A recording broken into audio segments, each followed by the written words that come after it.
We economic hitmen really have been the ones responsible for creating this first truly global empire. And we work many different ways.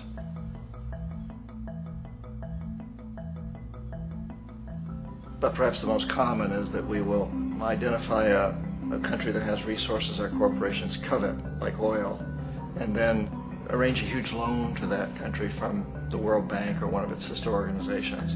But the money never actually goes to the country. Instead, it goes to our big corporations to build infrastructure projects in that country, power plants, industrial parks, ports, things that benefit a few rich people in that country, in addition to our corporations, but really don't help the majority of the people at all. However, those people, the whole country is left holding a huge debt, and such a big debt they can't repay it, and that's part of the plan, that they can't repay it.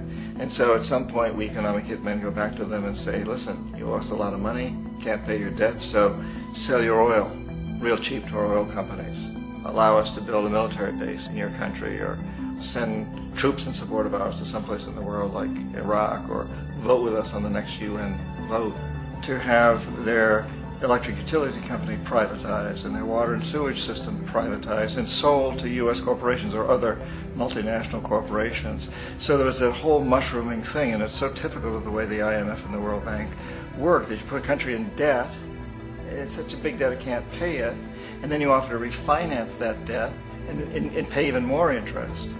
And you demand this quid pro quo, which you call a conditionality or good governance, which means basically that they've got to sell off their resources, including many of their social services, their utility companies, their school systems sometimes, their penal systems, their insurance systems, to foreign corporations. So it's a double, triple, quadruple whammy